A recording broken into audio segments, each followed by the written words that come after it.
It's great to be here at the United Nations this morning, celebrating International Happiness Day with all of you.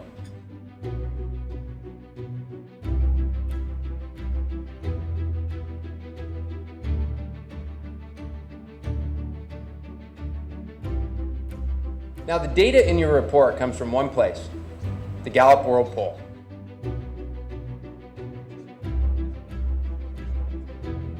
Now, you might ask yourself, Gallup, why do you do this? Why do you go out to so many places and ask people, how's your life going? Well, you do it for one reason, and I'll tell you a story.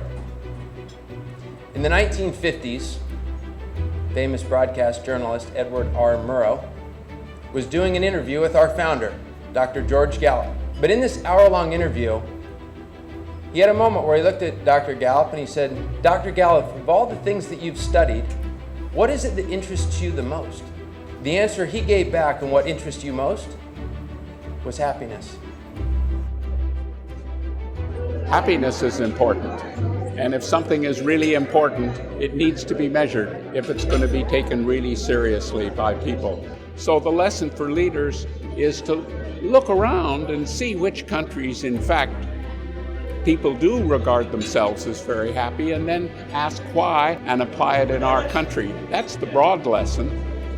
What the Gallup World Poll does is provide on a uniform, comparable basis right across the world a measure of how people value their own lives, and that's the single most important statistic in the world.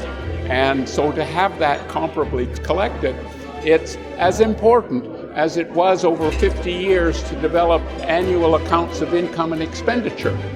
The reason that Gallup does the Gallup World Poll is because we want to understand what makes a great life.